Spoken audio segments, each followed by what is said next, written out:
Tetangga spesial kita kali ini adalah seorang penyanyi dan juara 1 X Factor Indonesia. Inilah dia, Alvin Joe. Apabila kita mendengar cerita hidup Alvin, bisa dibilang masa depannya suram sekali. Penjudi, suka mabuk-mabukan, kabur dari rumah, hutang ratusan juta, tidak rukun dengan oma yang membesarkannya dan ayahnya sendiri. Tapi di satu momen hidupnya, dikala Alvin merasa tidak ada gunanya sebagai manusia dan lebih melihat dirinya sebagai benalu, Tuhan mendatangi dia dan sedikit demi sedikit mentransformasi hidupnya sehingga sampai sekarang ini. What an amazing testimony of God. Inilah dia kisah tetangga kita. Hai, ini gue Daniel, tetangga kamu. Yuk kita mulai. Hai semua tetangga yang gue sayangin dan gue cintain. Kembali lagi di Daniel, tetangga kamu. Dan seperti biasa gue pengen ngajak kalian untuk klik tombol subscribe. Itu adalah salah satu cara untuk nge-support kita. Atau kalian bisa ngasih super thanks. Yes, kita greatly appreciate every single super thanks dari kalian. Atau kalian bisa beli official merchandise kita. Dan di sini ada satu merchandise yang lagi gue pakai sekarang ini. Ini hoodie Daniel Tetangga Kamu, which is our official DMN merchandise. Kalian bisa langsung aja klik QR code yang ada di sini. Atau kalian bisa cek di toko-toko online kesayangan kalian. Anyway, hari ini kita mempunyai tetangga yang spesial banget. This is Alvin Joe. Bro, what's up? Hello Kak Daniel, hello. Thank you udah undang aku kesini. Bro, gue yang senang banget, thank you so much menyempatkan waktu untuk kesini juga. Tadi kita udah ngobrol sedikit di luar and I think, man, I'm just so excited for this conversation. Sama sih, tapi ada deg-degan juga nih aku sekarang. Jangan, santai-santai. Tapi yang pasti Evan, lu kan sebagai pemenang X Factor. Kemarin tuh gue sempet sekali ya kayak gantiin Robby di X Factor. Sempat. Dan itu ketemu lu juga, tapi kita ketemunya cuma sekilas banget gitu. Tapi yang saat itu lagi heboh banget kayak ketika gue lagi nge-host di X Factor, cuman satu episode itu aja by the way. Itu ada yang bilang sama gue, Nil, wah si Alvin tuh gila, ini keren banget tuh orang. Cuman lu tau gak kenapa dia ikutan X Factor? Karena dia bilang dia udah bosan hidup. What? Kok bisa? Wah.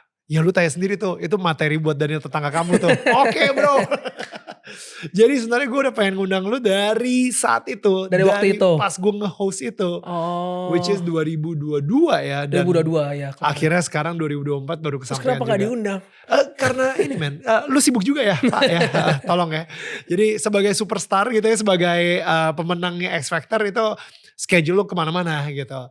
Amin. Dan kemarin ini juga kita ketemu di acara Natal MNC and lo nyanyiin salah satu lagu favorit gue. Favoritku juga itu, Jairah. Gila itu, wow. Lu pas lagi nyanyi gue sendiri juga di belakang panggung ikutan juga, Jairah. Terbaik sih lagu itu. Yeah. Anyway, I would love to get to know you better. Jadi waktu mungkin kita bisa mulai dengan origin story-nya seorang Alvin Joe sendiri gitu ya. Dimana mungkin kita mulai dengan masa kecil lo. Lu tumbuhnya di Malang bukan? Malang, asli Malang. Tapi orang tua orang Blitar. Oke. Nah kalau gak salah nyokap pass away ya, udah meninggal ketika lu umur 1,5 tahun ya? 1 tahun kayaknya. Oke. Aku gak tahu pasti. Ya. Oke. Ya maksudnya lu masih terlalu kecil untuk inget itu ya? Oke. Dan so lu gede berarti sama oma? Sama oma benar. Ini oma dari ayah atau oma dari ayah? Oke. Kalau yang oma dari ibu segala gitu masih suka ketemu? Di Blitar jarang, sekarang di Surabaya. Tapi beberapa kali kalau aku pulang Malang ketemu. Oke. Jadi masa kecil lu sempat mikir kalau oma lu itu adalah ibu lu gak? Atau enggak sih. Emang udah jelas kalau misalnya dia itu adalah oma gitu? Kan manggilnya oma gitu soalnya. Oke. So dan bokap sendiri tuh hadir di rumah atau kebanyakan bolak-balik? Di Blitar. Tapi biasanya Sabtu Minggu dia pulang ke Malang.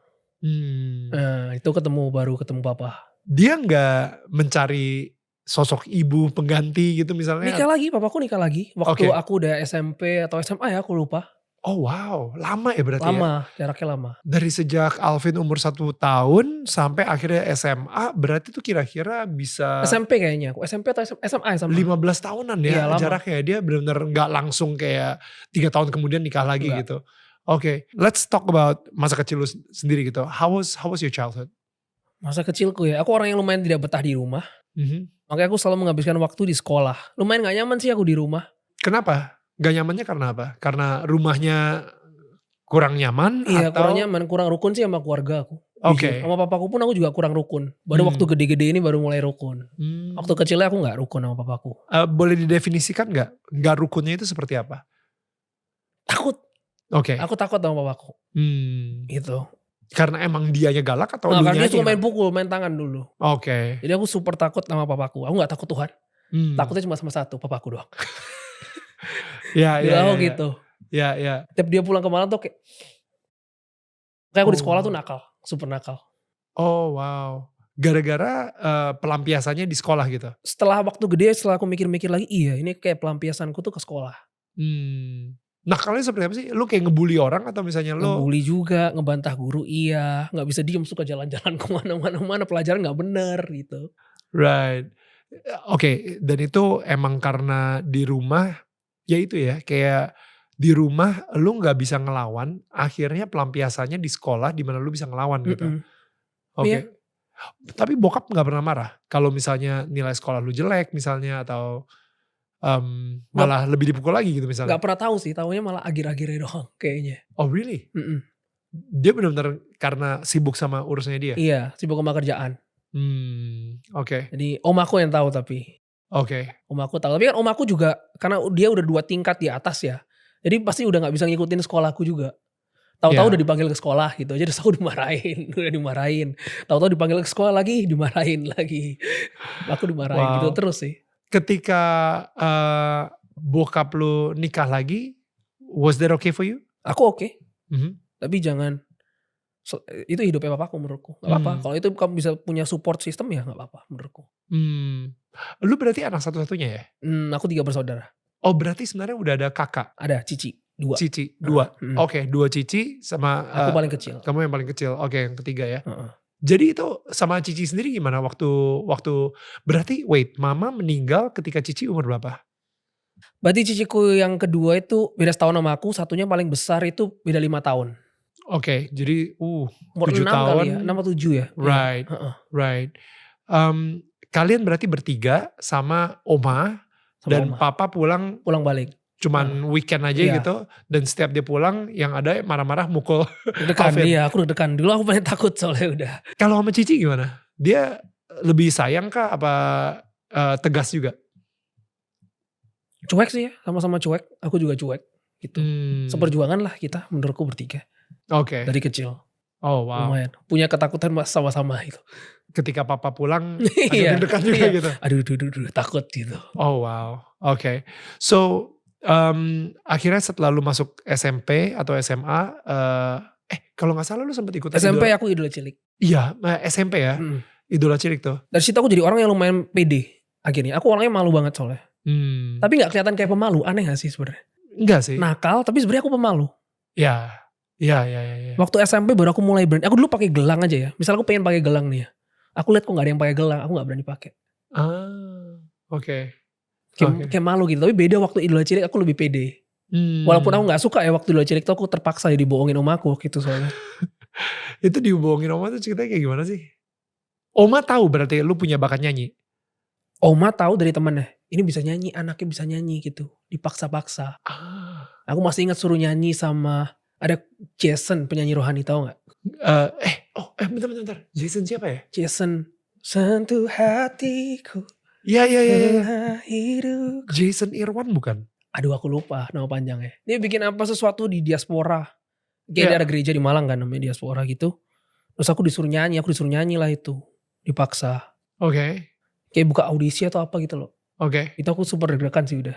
Nyanyi terus akhirnya masuk, sempet ada dulu zamannya kaset masih. Iya. Jason bikin kaset. Aku masuk itu waktu masih kecil. Terus sebelum idola cilik. Oke. SD itu udah dipaksa sama temennya om aku. Terus gede dilesin nyanyi. Baru ada orang yang CTI itu datang. ke tempat lesan nyanyiku di Malang. Bawa handycam, aku masih ingat. Aku udah bilang aku gak mau masuk TV. Jadi kalau mau ngerekam, handycamnya ditaruh kalau mau aku nyanyi. Aku bilang gitu. Aku masih ingat sih itu dulu kecil. Wow. Tapi tiba-tiba gak ada kabar. Intinya aku udah nyanyi kan waktu di Malang, gak ada kabar. Terus aku dibawa ke Surabaya. Oke. Aku gak tahu kenapa Sama Oma nih. kenapa aku dibawa ke Surabaya nih. Ada apa nih gitu loh. Feelingku udah rada gak enak. Terus om aku telepon terus, pakai baju apa? Merah kuning gitu kan. Apa sih ini, acara apa sih? Aku bahkan gak tahu gitu loh. Ya. Akhirnya beli baju lah kuning atau kalau gak salah ya kuning. Terus sampai di mana gitu aku lupa. Terus bannernya udah Idola Cilik. Nah itu langsung deg semua. Oh wow. Ya. Itu pertama kali Idola Cilik. Audisi tuh ya. Audisi ketemu Mama Ira Kak Winda ya. Dan akhirnya ketika audisi bisa sampai juara 3. Juara 3. Padahal lu deg-degan banget segala kayak gitu. Makanya padahal di belakang udah bilang krunya terus ya, kapan aku keluar? Kapan aku keluar gitu loh. Aku udah bilang itu terus, kapan aku keluar. Tapi lama-lama aku betah karena aku gak sekolah. Aku gak suka belajar. Karena dia langsung mati. Aku sangat tidak suka belajar. Gak fokus orangnya. Right. Akhirnya aku bolos terus setengah tahun. Aha. Jadi kayak wah ternyata ada serunya juga gitu loh. Mending jangan keluar deh. Kalau saya keluar belajar lagi, sekolah lagi gitu kan. Oke. Kenapa lu bisa punya bakat nyanyi? Nah itu aku juga gak tahu ya. Gak ada yang bisa nyanyi di keluarga aku. Gak ada yang bisa nyanyi di keluarga? Gak ada. Di gereja suka nyanyi kah? Enggak. Oke. Ya kalau dipaksa om aku pernah gitu. Sekali-sekali nyanyi. Cuma aku gak nyaman aja nyanyi di depan orang. Ya. Sangat gak nyaman. Tapi aku suka nyanyi di kamar mandi. Oke. Ya. Oke. Suka dikit-dikit kalau di rumah nyanyi, teriak-teriak kadang iya nyanyi. Iya. Ngikutin ini aja, ngikutin. Di kamar mandi sih lagu. paling suka nyanyi aku pasti. Lama banget biasa di kamar mandi. Actually nih gue ngerti sih karena anak gue umur 7 tahun. Dia suka banget dengerin lagu Cikini Gondang Dia. Cikini. Oh itu. Gondang Dia. Terus? Mukanya dia kan bule banget ya. Tapi lagu favoritnya sekarang ini Cikini Gondang Dia gitu. Dan dia kalau nyanyi, gue perhatiin nadanya itu tepat semua, temponya juga bagus gitu. Dan maksud gue ini adalah orang yang paling offbeat. Dan nada gue juga gue gak tahu. Men gue tepuk tangan aja offbeat gitu. Jadi pas gue nada gue gak tahu. Tapi kayaknya dia dapet dari mamanya sih. Kayaknya mamanya Viola istri gue suka kur juga dulu segala kayak gitu. Nah jadi akhirnya gue ngeliat iya ya emang yang namanya bakat itu susah ya. Lo ya karunia dari Tuhan aja lu bisa nyanyi. Karena gitu. gak harus turun sih. Ada yang orang tua yang gak bisa nyanyi, anaknya bisa nyanyi juga ada itu. Aneh sih itu menurutku. Iya. Wait. Nyokap lu dulu ada yang pernah cerita gak kalau misalnya dia bisa nyanyi atau enggak? Enggak sih. Bilangnya enggak bisa.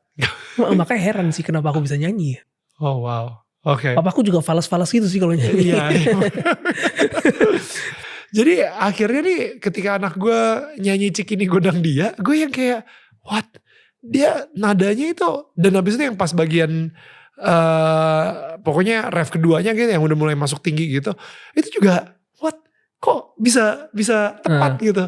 Ya jadi ya gue bisa ngebayangin sih. Suka nyanyi di rumah, suka nyanyi di mobil, suka nyanyi di kamar mandi. Nyanyi apa aja dinyanyiin sama dia kayak gitu. Sambil ngedance kayak gitu. Terus jadi gak dilesin nyanyi sama Kak Daniel? Udah gue udah ngelesin nyanyi juga gitu. Happy gak tapi? Enggak sih. Dia orangnya mungkin gak terlalu fokus juga gitu. Males kayak misalnya disuruh diem, duduk, habis itu suruh nyanyi gitu kan. Iya. Tapi begitu nyanyi, gurunya juga bilang sekali dia ini kan nadanya kena. Tapi dia kayak do, tapi kena gitu. Aku dulu juga gak suka pemanasannya itu. Iya. Aduh ini aneh banget sih menurutku. Iya kan. Tapi lama-lama kalau ketika lo latih-latih terus ternyata begitu nyanyi di atas panggung ada gunanya tuh ternyata berguna pemanasan sih pemanasan, itu. sangat berguna. Setelah gede baru sadar iya berguna banget sih pemanasan. Kenapa dari dulu aku gak pernah mau ya. Ini mungkin ya pas lagi Idola Cilik kali ya. Disuruh pemanasan-pemanasan sebelum gitu. Idola Cilik aku disuruh pemanasan itu. Oh berarti lu sempat ngeles nyanyi ya? Sempat. Kan orang CTI datang ke tempat lesesanku nyanyi itu. Oh iya benar-benar. Di situ. Ya. Aku gak pernah mau pemanasan kecuali ditemenin om aku. Gak berani melawan soalnya aku. Oke. Takut. Kalau om aku udah pergi aku kita main bola aja yuk gitu. Aku ajak gurunya kita main bola aja gimana. Kalau nggak langsung nyanyi aja satu lagu, nggak usah pemanasan-pemanasan aneh-aneh. Aku merasa aneh gitu. Ya. Iyalah, maksudnya apa sih pemanasan wajah lah, ya kan yang harus diiniin. Kayak awkward itu loh aku merasa. Iya. Oke, jadi setelah Idola Cilik, hidup lu gimana, Vin? Maksudnya Idola Cilik saat itu season berapa ya by the way ya? Itu Season yang 3. 3 ya? Oh bukan yang Angel Peters ya? No, Angel kan 1. Oke, jadi season 3, hidup lu gimana? Apakah tiba-tiba lu jadi superstar dicariin sama ribuan juta orang di Indonesia gitu? Enggak seterkenal itu sih kadang. Oke. Cuma lumayan, di sekolah lumayan orang jadi kayak tahu-tahu wih gitu. Alvin Idola Cilik gitu ya? Oke. Terus ya sama lah, sekolahku gak bener. Terus sempet manggung-manggung beberapa kali. Cuma aku merasa aku gak mau nyanyi. Aku udah bilang om aku terus aku gak mau nyanyi. Aku malu. Aku gak bisa ngomong. Apalagi di panggung tuh butuh ngomong. Aku sangat gak bisa ngomong. Terus sekolah kayak biasa sih. Jadi kayak anak pada umumnya akhirnya.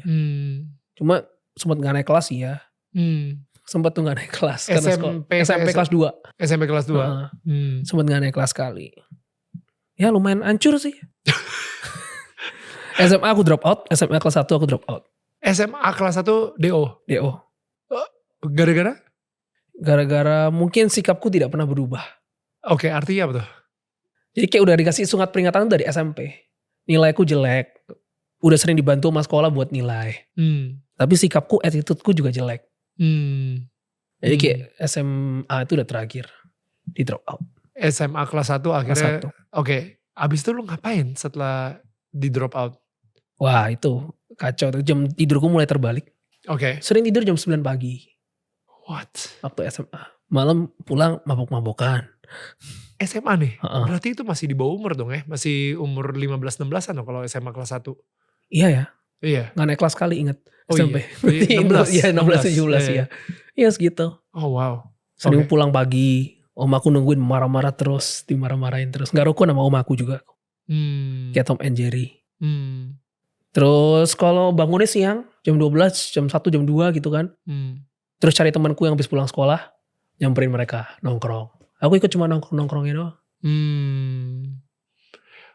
Ayah saat itu di mana? Dia kan udah Sama. nikah lagi kan? Dia Udah. Pindah ke Blitar lagi atau dia di satu rumah? Di Blitar.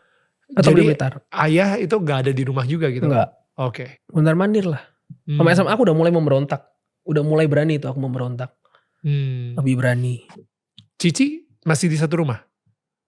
Masih. Oke. Masih sama ciciku. Tapi ada satu yang kuliah kalau gak salah waktu di Singapura. Dan mereka juga udah lepas tangan juga lah. Lu udah umur 17 ya. Iya. Ya mau diapain juga terserah. Kayak punya hidupnya masing-masing gitu. Sama-sama cuek sih sebenarnya. Iya. Sama-sama cuek. Separah apa hidup lu saat itu? Dan maksudnya itu kan kayak lu ngelayang-layang aja nih hidupnya nih. Lu gak tahu. Ngelayang-layang aja, lu gak tahu hidupnya mau Aku dibawa sempat kemana. dikirim ke Semarang. Oke. Om aku sangat pengen aku ikut Tuhan. Oma. Kalau misalnya lu, kalau oma lu pengen lu ikut Tuhan, kenapa dikirimnya ke Semarang ya, Vin? Waktu itu ada kayak sekolah apa gitu loh di Semarang. Kayak teologi gitu? Iya semacam. Oke, ya biasanya gitu ya. Kalau misalnya udah drop out SMA, udahlah kita kirim aja dia jadi pastor. Iya, dikirimin gitu. Aku bilang aku gak mau. Itu ada 6 bulan. Harus di sana nunggu 6 bulan. Oke. 1 hari aku kabur. Barangku aku tinggal, aku bawa tas backpack gini kan. Aku masukin, yang penting tuh portable. Uang penting. Terus baju-baju dikit buat kalau aku bisa mandi. Oke. Gak tahu di mana. Aku mandinya aku juga gak tahu. Oke. Tuh. Terus aku kabur lah. Dari sekolah tersebut? Padahal aku di asrama gitu. Kayak sama orang-orang lain. Iya. 1 hari doang nih aku kabur jalan. Harusnya 6 bulan? Harusnya 6 bulan. Jadi hari pertama lu langsung cabut? Hari pertama masih nginep sekali sehari. Habis itu besoknya cabut. Jalan, habis itu aku lihat karena aku tahu ada pantai di sana, aku jalan ke pantai dulu lah. Oke. Jalan ke pantai di sana udah duduk, bengong, sendirian, terus kayak ada mikrolet gitu, aku masih ingat. Anterin saya ke kota bisa, saya mau cari tempat travel. Aku bilang gitu, ada bisa dianterin ke travel. Cabut ke Malang aku. Balik ke Malang lagi? Balik ke Malang langsung ke rumah temanku, gak ke rumahku. Aku gak mau balik ke rumah. Oh snap. Dan Oma langsung dapat kabar gak ada Alvin ya. Tapi kopernya aku udah tinggal di Semarang. Aku cuma bawa backpack ini doang. Kopernya aku tinggal udah di Semarang. Aku gak peduli. Dan Oma nyariin gak kemana? Apa dia benar-benar atau lu ngabarin gak? Nggak ngabarin sama sekali aku. Oh berarti dinyariin dong selama Heeh. 6 bulan itu. Oh enggak dong. Oh Tapi, nggak lama. Terus dia telepon semua travel di Semarang. oke. Sampai akhirnya ada yang namanya aku. Terus dia tahu turunnya di mana. Di daerah ada di kalau di Malang namanya daerah Tidar. Ya, dia tahu pasti aku di rumahnya temanku yang ini. Dia Didatengin. tahu. Besoknya dikirimin makanan. Oh dia gak datengin? Enggak. Cuman kirimin makanannya? Buat aku sama temanku. Terus besok selesai baru aku balik ke rumah.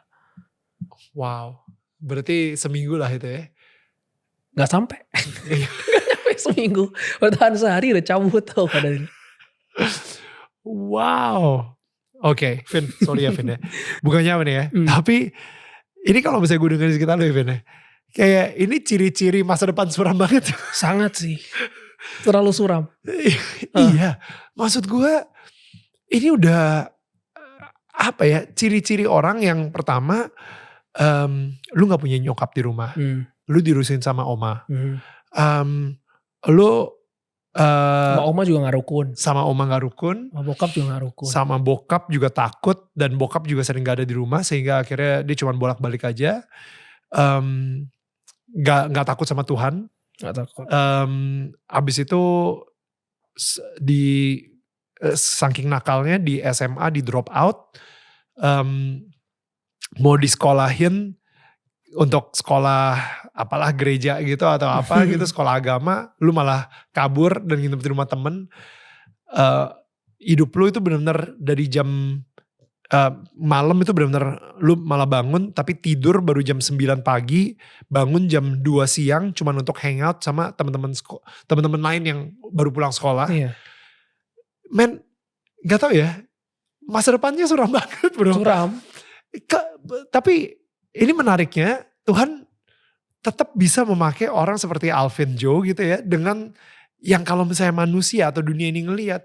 Wah ini sih, ini anak sih udah sih. Hancur sih. Kacau sih. Hancur.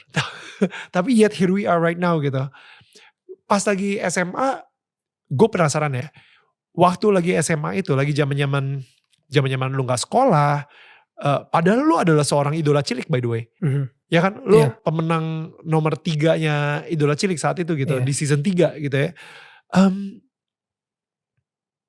Kok gak ada kekhawatiran, wah gue kan Idola Cilik nih, gue harusnya gue sekolah yang bagus, gue mempunyai tanggung jawab itu gitu misalnya. Enggak sih, aku gak peduli apa kata orang sih soalnya. Oke. Atau sama aku dulu terpaksa juga. Yang Idola Cilik itu? Karena bukan kemauan lu ya? Terus aku juga gak update sosial media dan lain-lain kok, jarang. Ya. Bukan anak sosmed banget gitu dari dulu. Ya. Ya gak ada mikir itu sih. Oke. Dan abis itu ketika lu mulai mabok-mabokan, itu like hidup lu itu sebenarnya seperti apa sih? Boleh, maksudnya what's on your mind at that time ketika lu umur 16-17an itu gitu? Aku juga gak tahu, gak mikir apa-apa gitu loh. Cuma banyak penasaran sama dunia. Banyak penasaran sama kiri kanan. Karena temanku kan pada waktu itu masih sekolah. Jadi sore nongkrong dia udah pergi lagi, udah harus balik ke rumahnya dicari orang tuanya gitu kan. Jadi aku cari teman baru lagi. Teman-teman kiri kanan lagi. Dan dari situ aku juga akhirnya kenal minum-minum di situ. Kenal judi, main kartu gitu. Tapi belum kecanduan itu dulu. Masih main kartu gitu doang dari situ.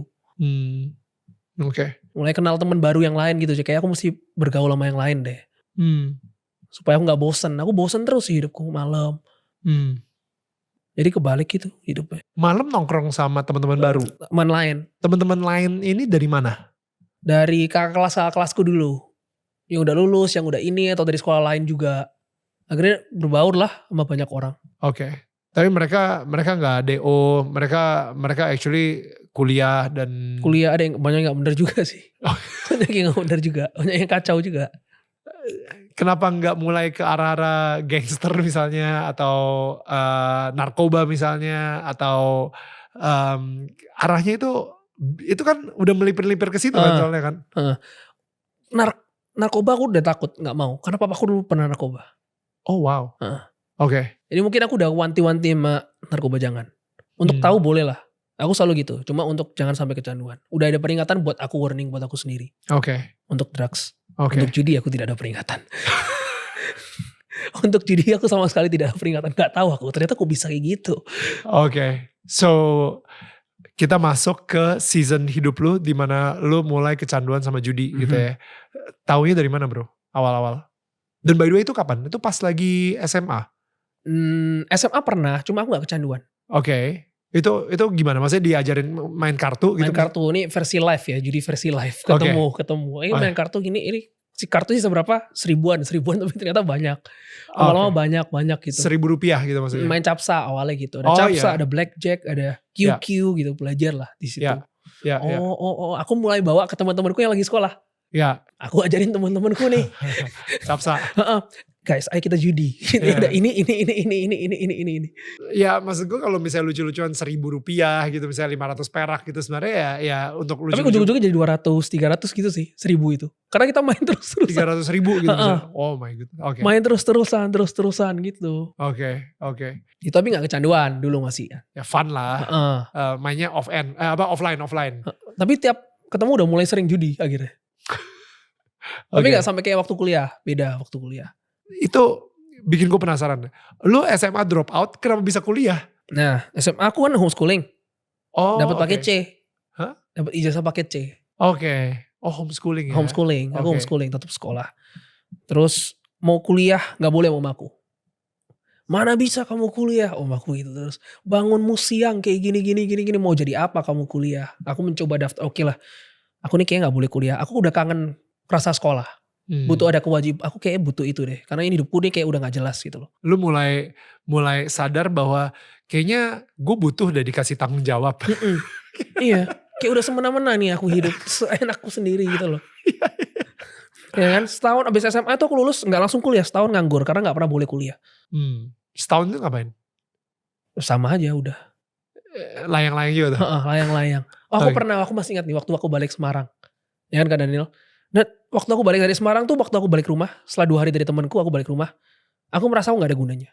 Gak ada? Gunanya. Oh wow. Aku ngeliat gini, aku awal-awal pakai anting, aku masih ingat tuh dimarahin oma aku anting hitam 2 gitu. Kok aku kayak gak ada gunanya. Temanku semua sekolah. Punya kewajibannya, aku gak ada sama sekali. Akhirnya itu aku mulai mencoba untuk mau balik nyanyi. Sedikit. Itu aku masih doa. Aku doa karena habis dari Semarang kayaknya kena pengaruh dikit ya kan. Bisa aku doa ya Tuhan aku kayaknya gak jelas deh. Kasih aku jalan gitu loh. Supaya aku paling gak berguna jadi anak. Berguna sedikit. Itu gak lama 2 orang nawarin aku nyanyi. Gak lama langsung 2 orang nawarin aku nyanyi. Nawarin nyanyi? Tapi aku nolak dua-duanya. Tapi setelah itu aku baru sadar loh. Baru sadar aku doa buat minta itu. Tapi dikasih itu kok aku gak nolak gitu loh. Kenapa ditolak? Gak sadar kalau itu dari Tuhan aku. Oh enggak, maksudnya kenapa jobnya ditolak? Aku gak mau nyanyi. Malu? Ada yang lain gak gitu loh. Oke. Dan gak sadar kalau itu dari Tuhan. Oh itu dari Tuhan ya sebenarnya. Setelah itu baru sadar, aku barusan doa loh. Minta itu. Langsung dapat 2 orang tiba-tiba nawarin aku nyanyi. Ada yang gratis, ada yang dibayar. Tapi aku tolak. Setelah itu kalau aku bilang, kalau ada lagi aku gak tolak deh. Gak lama besoknya aku ketemu guru lesku nyanyi. Terus aku bilang lah aku mau nyanyi. Itu sempat nyanyi dikit-dikit. Tapi itu udah hilang lagi, lost lagi jalannya. Setahun itu tuh? Berapa bulan doang. Oke, lost lagi jalannya itu apa maksudnya? Ya kembali ke minum-minum. Hidupnya jadi gak jelas lagi? Ya. Oke. Terus singkat cerita habis itu, ya setahun nganggur lagi sama kehidupanku sama kayak itu. Terus akhirnya minta kuliah. Karena aku tahu oma aku gak tenang. Aku tahu oma aku sering ke Surabaya juga. Aku mencari jalan keluar supaya aku bisa kuliah ke Petra aja lah. Di Surabaya. Udah daftar. Udah keterima juga, om aku gak bolehin aku kuliah. Tapi solusinya adalah om aku malah bawa aku ke kayak ada satu ibu pendeta gitu. Dia bawa aku ke Jakarta buat ketemu ibu pendeta gitu. Gila, oma kayaknya udah tahu banget nih yang cuma bisa nyelamatin cucunya ini hanya Tuhan. Iya kan. Tapi aku masih ingat tuh, aku udah pasang muka kalau bisa jelek. Supaya ibu pendeta ini gak suka sama aku. Aku muka jelek, kalau bisa gak usah sopan aja. Gak sopan supaya ibu pendetanya benci sama aku. Ya. Sampai sana, ternyata dia malah ngomelin oma aku. Oma gak boleh kayak gitu. Dia ngomelin oma kamu justru? Dia malah bantuin aku. Aku langsung kayak, itu dengerin. Dengerin oma. Tuh dengerin mah. Oma gak boleh kayak gitu katanya. Sama anak cowok gak boleh kayak gitu. Ibarat merpati katanya gitu. Aku masih ingat kata-kata ibarat merpati ya. Kalau disayang dielus dia mati. Tapi kalau dia terbang sendiri dilepas terbang. Dia kena lumpur. Dia terbang itu makin kuat. Katanya gitu. Wow. Dia bilang gitu. Kalau dia mau kuliah di mana, kasih biar dia tahu jalannya sendiri. Wow. Terus om aku kayak, tuh dengerin mah, dengerin. Terus waktu mau pulang tuh bilang, percuma ini diomongin, besok lupa. Aku bilang gitu, percuma om, aku diomongin besok udah lupa. Dan akhirnya boleh kuliah. Ke Petra tuh ya? Enggak, ke UPH jadinya. Karena aku maunya sebenarnya Jakarta. Oh. Bukan mau ke Surabaya, itu aku cuma cari jalan keluar supaya om aku kan sering ke Surabaya. Paling gak oma masih bisa nyamperin Ya. dikit-dikit. Ya, wow. Jadi oma lumayan ekstrim juga ya. Ekstrim. Akhirnya ngasihnya ke Jakarta langsung. Heeh. Lu kalau misalnya mau lumpur, mandi tuh lumpur sekarang. Ke Iya. Jakarta loh. Dia masih gak mau loh itu. Itu sempat berdebat lagi. Oke. Om aku sempat gak rela buat ngelepas aku. Oh wow, oke. Karena takut aku jadi apa. Ya, ya, ya. Of course. Iyalah, dengan pola hidupku kayak gitu itu Of course. masuk akal banget. Iya. Heeh. Akhirnya sampai akhirnya bisa ke Jakarta tuh gara-gara apa? Ya itu udah dibolehin. Karena si ibu pendeta itu? Heeh. Cuman gara-gara ibu pendeta akhirnya ke Jakarta tuh ya? Iya. Oke. Tapi itu masih proses ya. Om aku masih nolak-nolak terus. Iya, Tapi iya. ya udahlah, kayak terakhir gitu. Oke. Aku gelombang terakhir udah daftar. Oke. Akhirnya kuliah lah di UPH. Setelah kuliah berarti lo ngekos dong ya? Ngekos ya. Nyewa apartemen. Hidup makin berantakan atau lebih teratur? 1 bulan 2 bulan aku tidak mau menyanyiakan ini. Baik banget aku. Good. Good, datang kelas pagi. Wih lama ya gak ngerasain ini gitu loh. Gila kelas. Bisa cabut ya, cabut yuk. Kadang cabut bentar terus balik lagi ke kelas. Lama gak ngerasain ini sih. Ya. Bersosialisasi sama satu di kelas gitu. Ya. Kuliah sampai akhirnya kenal namanya judi online. Ini perlahan namun pasti. Mulai hancur sedikit demi sedikit tuh. Oh man, aduh. Terus aku di UPH tuh aku ingat olahraganya tuh termasuk keren. Termasuk dia serius sama tim olahraganya. Dan aku pengen main bola banget waktu itu kan. Aku seleksi dan keterima. Puji Tuhan kan keterima waktu itu. Dari 66 orang diambil 8 orang doang. Oh wow. Aku udah merasa kayak hidupku nih mulai bener. Mulai bener nih, mulai hebat. Ya. Baru kenal judi online itu diajarin satu persatu. Kayak gimana men? Kayak yang ngajarin siapa saat itu? Ada temanku main juga. Ada saudaraku telepon juga. Sekarang ini loh. Bisa jadi HP aja. Enak katanya gitu. Ya. Iya. Oke, aku akhirnya belajar sendiri sama temanku. Oh man. Nah, main-main. Oh, gini caranya. Hmm. Nah, ini masuk ke judi baru. Oke. So, separah apa saat itu? Awalnya aku gak merasa akan parah ya. Tapi ternyata parah. Aku sampai utang-utang kiri kanan. Utang-utang sih. Sama temanku juga. Sama saudaraku juga. Sama bandar. Kok bisa? Maksudnya dari yang tadinya cuman judi online kecil-kecilan aja gitu misalnya. Ya udahlah. Maksudnya I can handle this. Aku merasa soalnya game ini bisa. Aku kayak ada kesombongan itu. Aku bisa sih dapat uang dari sini. Enak juga ya, gak usah capek-capek kerja. Awal aku kalah 200 ribu tuh aku sedih banget tuh. Oh, wow. Pertama kali aku kalah 200 ribu, aduh lumayan ini buat makan gitu. Udah dulu gitu Mas Ian. Setelah itu tapi game ini bisa, yuk main lagi. Gitu. Berambisi sekali aku kan. Ya. Terus menang 400 ribu. Tuh kan, aku merasa itu kan bisa. Habis itu mulai naik, kalah 1.200.000. Deg-degan ini udah. Deg-degan, habis itu aku balikin lagi. Menang 2 juta berapa gitu loh. Terus kalah lagi 3,6. Terus aku harus balikin lagi. Itu lumayan lama. Akhirnya aku balikin 4 juta. Paling gak aku menang 400 uangku balik. Gak mau rugi lah aku pokoknya. Aku gak mau sampai kehilangan uangku sama sekali sedikit pun. Ya pastinya. Dan itu udah dong. Kalau misalnya udah menang 4 juta, udah dah stop deh. Stop. Daripada, besok lagi. Besoknya lagi? Kok seru ya, pengen lagi lah. Dari situ kalahnya gak pernah balik. 15 juta. Balik dikit, kalah lagi lebih banyak. Balik dikit, kalah lebih banyak. Itu udah mulai pinjem kacau itu tiap bulannya. Akhirnya kuliah mulai gak benar. Latihan bola pun jarang latihan. Sampai coachnya marah-marah dari Nigeria dulu waktu itu. Sekolah gak benar, kelas jarang masuk. Fail. Waktu kecanduan judi online akhirnya lo ngutang berapa banyak dari yang kalah 200 ribu sedih gitu ya. Akhirnya ngutangnya berapa? Ada ke temanku 30 jutaan. Ke saudaraku berapa 20 jutaan. Oh gokil. Gede sih untuk anak kuliah yang masih butuh uang dari orang tua. Iya iyalah. Totalnya berapa? Totalnya waktu itu 60 udah habis kan, misalnya aku udah mulai balikin dikit-dikit 30. Balik lagi ke 60 gara-gara judi lagi. Nah aku nambah-nambahin utang lagi. Hmm. Banyak sih kalau dihitung total semua ya bisa seratusan. Gila. Untuk anak kuliahan. Heeh, ratusan. Stres makanya. Iya iyalah. Aku masih ingat waktu aku kalah judi, om aku kan gak tahu sama sekali ya kalau aku judi. Om aku tuh suka bawa makanan ya, Kak Daniel ya. Masak, dimasukin kayak plastik itu dimasukin freezer. Ini ya, nanti kalau mau ini makan tinggal panasin.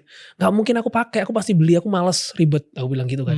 Tapi waktu aku kalah judi, uangku tinggal 50.000. Akhirnya aku makan pakai freezer itu doang. Cukup sampai hari dimana om aku datang ke Jakarta. Oh wow. Tinggal satu terakhir. Ah gila. Aku panasin terus, tiap hari panasin terus. Beli galonnya waktu itu sempat gak mampu. Dibeliin temanku karena temanku tahu aku kalah judi. Ya. Ah gokil. Sampai aku ada masa dimana kalau udah kalah itu udah biasa. Kalah ya memang kalah. Itu aku tahu aku edik banget. Kalah tuh gak ada rasa bersalah. Aku pola hidupku aku muter terus tiap bulan kayak gitu. Kadang tanggal 1 sampai 7 aku menang. Setelah itu kalah. Aku dikasih uang bulan tuh tanggal 1 sama 15 aku masih ingat. Per bulan dari orang tua gitu, maksudnya dari oma. Dipisah. Oke. Dari papaku. Oke. 1 sampai 7 itu biasanya aku menang judi. Wow. Tapi setelah itu aku kalah. Oh iya. Wait. Tanggal 1 sampai 7 itu kan cuma 1/4 dari bulan. Iya. 1 bulan Tapi 15 gitu. sekarang aku dapat lagi. 15 dapat lagi. Aku udah nyisin uang nih buat biaya hidup. Oke. Misalnya dikirim nih uang 100 perak dari oma atau papa gitu ya. Dari 100 perak itu yang lu pakai untuk biaya hidup berapa? Lebih dikit sih, paling 20-nya. 80-nya lu pakai buat judi. Buat judi. Nambah, habis itu habis. Oke, 20, aku bisa kok hidup pakai 20. Simpel aku hidup, makan juga gak aneh-aneh, gak suka beli barang. 20 biaya hidup sampai tanggal 15 aku kuat. Dapat uang, menang lagi sampai tanggal 22. Selalu gitu. Menang, kalah. It's okay, judi emang kasih ada kalah ya. Tapi aku muter gitu terus tiap bulan. Oke. Tapi aku lupa masih ada utang-utang di belakangku yang aku gak tanggung jawab sama itu. Ya. Nah, itu harusnya aku nabung buat balikin utang-utang itu. Tapi karena saking candunya sama judi, uangnya aku putar terus. Gali lubang, tutup lubang, gali lubang, tutup lubang. Gila ya. Oke, sekali lagi nih ya. Ketika di SMA, ngelihat jalan hidup lo, itu kayaknya masa depan suram gitu ya. Oke. Ternyata ada titik cerah nih. Iya. Lu kuliah nih. Kuliah ada titik cerah. Wah kayaknya gak suram-suram banget. Udah ada titik cerah. Malah makin suram bro. Suram. Hancur itu bener. Malah makin hancur. Kalau misalnya yang di SMA ya minimal kalau dia harus nyakitin. Ini dia nyakitin diri sendiri gitu. Ya udahlah dia gak ngefek ke siapa-siapa. Ini di kuliah malah ratusan juta gitu lu ngutangnya gitu. Jadi kayak ini sih parah banget. Bukan cuma masa depannya suram. Tapi sekarang jadi minus. Minus banget. Kuliah jadi berantakan juga. Dan aku tahu aku udah gak bisa ngejar ini semua nilai aku merasa. Aku mau berhenti kuliah. Akhirnya berhenti kuliah? Oke. Di tahun keberapa? Baru setahun setengah kuliah. Udah cabut. Akhirnya berhenti? Right. And then what happened? Aku mutusin buat mau ke Bandung kerja. Supaya aku lebih benar. Yang ngejar-ngejar ngutang nih ada gak? Untungnya udah sisa teman-temanku. Ada waktu itu sempat bandar-bandar gitu. Tapi aku kan pinjam temanku akhirnya. Jadi pinjam temen untuk bayar ke bandar-bandarnya? Oke. Gak sampai dikejar yang sampai. Iya. Karena hitungannya masih kecil aku uangnya. Soalnya aku udah MM-an baru mungkin aku akan didatengin langsung. Iya. Ini masih hitungannya. Masih kecil buat orang mereka judi. Berapa puluh juta lah kayak gitu ya. Oh wow. Akhirnya lu minta tolong temen-temen lu untuk nutupin utang yang di bandar. Tapi lu sekarang ngutang sama temen-temen. Iya. Oke. Utang sama teman ada saudara juga. Oke. Akhirnya lu ke Bandung. Oma gimana saat lu akhirnya memutuskan untuk ke Bandung? Lumayan sedih ya, kayak kenapa gak mau lanjutin kuliahnya. Padahal udah dikasih. Oma aku kayak udah hopeless sih sama aku. Rada hopeless. Gue juga bakal hopeless sih. Iya. Jadi oma lo. Aku gak pernah ngomong ke oma aku sih. Cuma dia tiba-tiba tuh aku ingat satu malam. Itu oma aku udah tahu aku judi sih. Kecanduan. Dia bilang dia cuma mimpi. Kamu di kamar. Gak tahu kenapa kamu tuh gelap. Semuanya gelap dia bilang gitu. Terus ada satu cewek di bawah ranjang. Dia bilang gitu. Emang aku punya pacar waktu itu. Ada satu cewek yang kamu sembunyiin di bawah ranjang. Gitu doang. Suram pokoknya. Om aku cuma ngomong gitu. Dari situ aku ya udahlah besok aku ngaku. Besok ngaku? Aku judi. Gini. Apa hubungannya si cewek di bawah ranjang sama judi? Nggak tahu, mungkin om aku nggak tahu, aku nggak pernah ngomong kalau aku punya pacar. Sama judi suram gitu loh. Om aku selalu suka mimpi-mimpi gitu. Dia Oma ini hubungannya sama Tuhan seperti apa ya? Dia rajin doa aja sih. Oke. Sangat rajin doa. Dan pengen aku banget ikut Tuhan kan, ya itu salah satunya waktu Itu. dari SMA itu. Dia rajin doain cucu-cucunya. Oke. So, balik lagi ketika lo ke Bandung, hidup lo seperti apa di Bandung? Itu aku udah tobat. Sebelumnya waktu di Malang tuh sempat waktu udah pulang kuliah. Aku masih ingat nih akhir-akhir bulan November atau Desember. Januari itu aku udah pindah Bandung. Udah gak di Jakarta lagi. Itu aku udah super stres. Terus aku pulang Malang, aku gak tinggal rumahku, aku tinggal sama sepupuku. Karena aku sama oma udah gak rukun. Kita berantem terus. Iyalah. Aku pun kayak udah malas nyapa oma aku juga. Kalau oma aku datang ke rumah anak yang cewek satu, karena aku di rumah tanteku, itu aku nyapa ya gak mau. Udah fight terus ya aku sama omaku. Karena lu nya sendiri juga malu. Maksud gue banyak kepahitan juga sih aku sama oma aku sama papaku tuh. Banyak kepahitan, soalnya aku anak yang lumayan sering disalah-salahkan terus gitu loh. Ya iyalah, hidup lu emang salah semua masalahnya. Iya bener juga sih. Gue juga. Cuma kayak kurang dapat apa ya, mengekspresikan diri tuh kurang gitu loh. Apa yang aku mau tuh sering aku gak dapat gitu loh dari kecil. Ya. Dari zaman SD-nya sih sebenarnya. Lu kayak gak bisa menyampaikan ke mereka juga sebenarnya. Kesalahannya bukan cuma di gua sendiri loh 100%. Kesannya ini kan lu salah 100%-nya semua di sini gitu. Lu ngerasa ada loh bagian dari kalian yang mungkin kalian juga ada tanggung jawabnya juga yang mungkin gak you know. Ya, tapi lu gak bisa nyampein gitu. Iya, dari dulu aku merasa kayak apa yang aku mau tuh selalu gak pernah disupport. Selalu apa yang kalian mau gitu loh. Aku ngerasa kayak gitu terus. Oke. Jadi aku udah banyak kesel lah sama omaku sama papaku juga. Nah di situ aku mulai capek di situ. Dan waktu aku tinggal sama sepupu kan ada saudara-saudara tuh. Jadi rame. Aku gak punya waktu buat sendirian. Sedangkan aku orang yang sangat suka sendirian. Salah satu tempat aku sendirian tuh waktu itu kamar mandi. Itu aku super stres. Udah kehilangan pacar iya. Waktu itu putus cinta juga. Kuliah juga iya. Pacar berapa tahun? Setahun lebih, paling 2 tahun. 2 tahun. Terus kuliah juga. Putus kuliah. Judi minus. Dikejar-kejar utang. Sama keluarga gak rukun. Wow. Di situ aku kamar mandi. Baru itu aku nangis-nangis di kamar mandi. Pertama kali tuh? Pertama kali. Yang beneran kayak sampai nangis. Tapi gak boleh bersuara soalnya nanti kedengeran yang lain. Itu aku nangis banget. Aku nangis itu mulai setelah aku masih inget. Karena ada orang pernah ngomong bacalah Mazmur. Aku akhirnya mulai buka Alkitab. Aku baca Mazmur 1 aku masih inget. Di kamar mandi? Di kamar mandi. Oke. Baca 1 langsung nangis semua aku. Oh gara-gara baca itu? Iya. Wah langsung full Mazmur nangis. yang mana? Hah? Mazmur yang mana? Mazmur 1 ayat 1. Udah aku baca dari awal aja. Ini situasi dan kondisinya kayak tadi lu bilang gitu ya. Sama keluarga gak rukun. Sama kuliah baru aja drop out lagi. Itu untuk kedua kalinya gitu. Kayak udah gagal SMA, sekarang gagal kuliah juga. Gagal dalam hubungan pacaran juga. Lu diputusin sama cewek lo. Dan akhirnya lu bener-bener kayak lagi stres semuanya, utang di mana-mana gitu gara-gara judi online. Dan akhirnya lu ke kamar mandi dan tiba-tiba lu digerakin aja untuk baca Mazmur 1 ayat 1. Berbahagialah orang yang tidak berjalan menurut nasihat orang fasik, yang tidak berdiri di jalan orang berdosa, dan yang tidak duduk dalam kumpulan pencemooh, tetapi yang kesukaannya ialah Taurat Tuhan, dan yang merenungkan Taurat itu siang dan malam. Ia seperti pohon yang ditanam di tepi aliran air yang menghasilkan buahnya pada musimnya, dan yang tidak layu daunnya, apa saja yang diperbuatnya berhasil. Sedangkan aku kayak kebalik semua gitu, apa yang aku perbuat semuanya gagal. Semua adalah kesalahan, semua salah, semua fatal. Semua aku hancurin itu. Bukan demikian orang fasik, aku baca full lah ini. Oke. Full sampai bawah, terus aku lanjut terus. Itu aku udah nangis? Iya udah. Oke. Wow. Aku terus-terusin itu. Terus aku kayak, kamu maunya apa sih Tuhan? Kamu pengennya aku apa? Kamu pengen aku apa? Kayak aku udah terserah itu, aku berserah. Udah terserah. Gak soalnya gak tahu, udah gak jelas gitu. Nyawa kayak hidup kayak udah gak ada nyawa gitu. Terserah lah mau kemana juga terserah. Dari situ aku udah janji aku akan, itu aku nyiptain lagu Sekatu. Di kamar mandi itu udah lama sih aku 4 jam, 5 jam. Di kamar mandi. Iya. Dan selama 4 atau 5 jam itu gak ada satupun orang dari keluarga yang pengen pakai kamar mandi saat itu? Untungnya kamar mandinya ada satu lagi. Oh iya. Terus ada yang pergi juga. Jadi aman. Jadi 4 sampai 5 jam di kamar mandi terus? Wow, oke. Di situ. Cuma aku itu ngerasain ada yang aneh. Kenapa? Nah itu gak bisa jelasin. Kayak ada sesuatu yang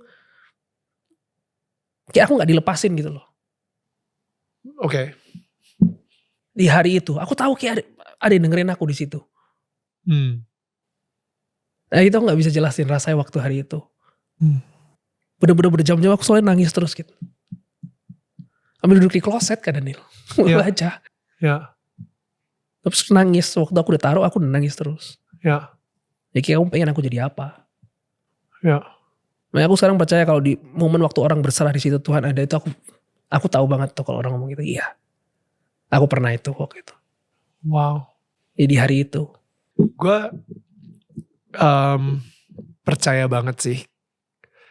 Kayak saat itu Tuhan lagi ada sama Alvin gitu ya. Di dalam kamar mandi itu gitu. Dan gue percaya banget bahwa di situ Alvin tuh ya mungkin selama ini ngerasa dengan semua kekuatan yang Alvin punya, bahkan udah sempat jadi idola cilik, udah jadi juara 3, udah ngelakuin semuanya ya, maksudnya bisa kuliah segala kayak gitu.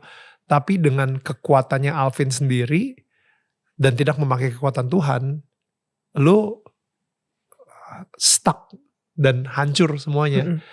Kayak tadi yang dia di Mazmur 1 itu gitu. Kayak semuanya berantakan gitu, hancur gitu. Dan I think at that moment lu ngerasa kali ya, dimana dengan kekuatan lu udah nggak bisa lagi, dan di situ lu berserah. Ya udah deh, mulai hari ini gue pakai kekuatan Tuhan aja deh, udah bukan pakai kekuatan gue sendiri. Kayak gitu. udah terserah, benar-benar terserah. Ya, terserah lah. so Percuma semua yang aku pilih salah, semua jalan yang aku pilih itu salah, hancur aku. Ya, gitu loh. Wow, that's so beautiful. Waktu lu lagi di kamar mandi tersebut ya, nangis dan lain-lain gitu ya, itu kayak gue ngerasa ya, itu kayak sebuah pembaptisan sendiri, tau gak? Tapi dibaptis dalam Roh Kudus gitu. Iya. Kayak ada yang ngurapin gitu kan. Iya. Aku merasakan itu sih. Cuma gak bisa jelasin pakai kata-kata apa ya rasanya waktu itu tuh.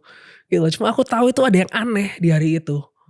Tapi sekarang pun aku gak bisa jelasin pakai kata-kata apa itu gitu loh. Wow. Bingung jelasinnya aku sumpah waktu itu. Ya. Cuma aku ngerasain ada yang gitu loh pokoknya. Lu tahu ceritanya ini gak? Yakub. Kan Yakub itu dia nyuri birthright-nya apa sih, anak sulungnya Esau gitu, saudaranya gitu kan. Dan habis itu ketika dia lagi bapaknya itu pengen ngasih blessing, bapaknya pengen ngasih berkat, si Yakub tuh bohongin gitu kan, disuruh sama ibunya dia pakai baju-bajunya Esau. Biar dan kayak Esau ya. Benar. Ya. Jadi abis itu bapaknya juga penglihatannya udah jelek, dan ketika dia lagi berkatin si yang dia pikir itu Esau, ternyata dia lagi berkatin Yakub gitu, Jacob.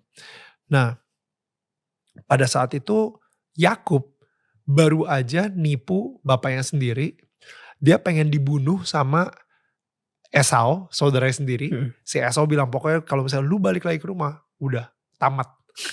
Lu bakal gua sikat. Dan Esau ini emang dia itu pemburu gitu. Jadi dia udah biasa banget ngebunuh binatang segala kayak gitu. Jadi kayak ya udah, pokoknya lu datang sekali lagi lu nginjek ini, begitu bokap kita udah gak ada, lu bakal mati aja. Pokoknya dia udah kasih ultimatum seperti itu. Nyokapnya juga justru malah nyuruh dia, mendingan lu pergi daripada lu di sini, lu bakal dibunuh sama Esau. Iya. Jadi akhirnya dia benar-benar kabur dari rumah juga gitu.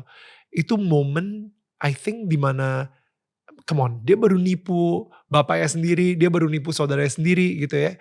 Tapi pada saat yang bersamaan, ketika dia lagi kabur tersebut, di tengah jalan, dia siapin kayak batu untuk dia tiduran, tiba-tiba dia dapat sebuah visi kan. Visi di mana di mimpinya itu dia ngelihat ada malaikat naik turun dari surga gitu. Di visi tersebut. Dan di situ dia langsung bilang, oke, you know what? Ini gue akan urapin tempat ini dan ini akan dinamakan Bethel gitu. Itu awal mulanya kenapa ada si tempat Bethel tersebut. Tapi yang menariknya di gue, ketika gue lagi baca cerita tersebut, Yakub ini dia lagi nggak doa, dia nggak puasa berhari-hari demi mendapatkan visi tersebut. Dia nggak ngelakuin apapun. Dia itu baru nipu bapaknya, dia baru nipu saudaranya, dia diusir dari rumah, dia mau diancam dibunuh sama saudaranya sendiri. Tapi Tuhan tetap ada bersama-sama dia gitu. Walaupun lu lagi ngerasa jadi orang yang paling gagal banget, lu ngerasa orang yang lagi ancur-ancurnya banget, tapi Tuhan kayak malah memberikan grace atau kasih karunia-Nya itu ya, dimana no, you know what, gue tetap ada sama lu kok, malah dikasih visi gitu, yang harusnya kita nggak layak mendapatkan visi. Banyak orang yang mungkin lebih suci, dia ke gereja tiap minggu, dia mendapatkan visi, dia mendapatkan dia justru kayak dia harusnya lebih layak untuk ngedapetin apa yang lu dapetin di kamar mandi selama 4 jam itu gitu. Iya benar. Tapi ya itu ya, Tuhan malah milih Alvin di saat itu, padahal lu sebenarnya benar-benar gak layak banget.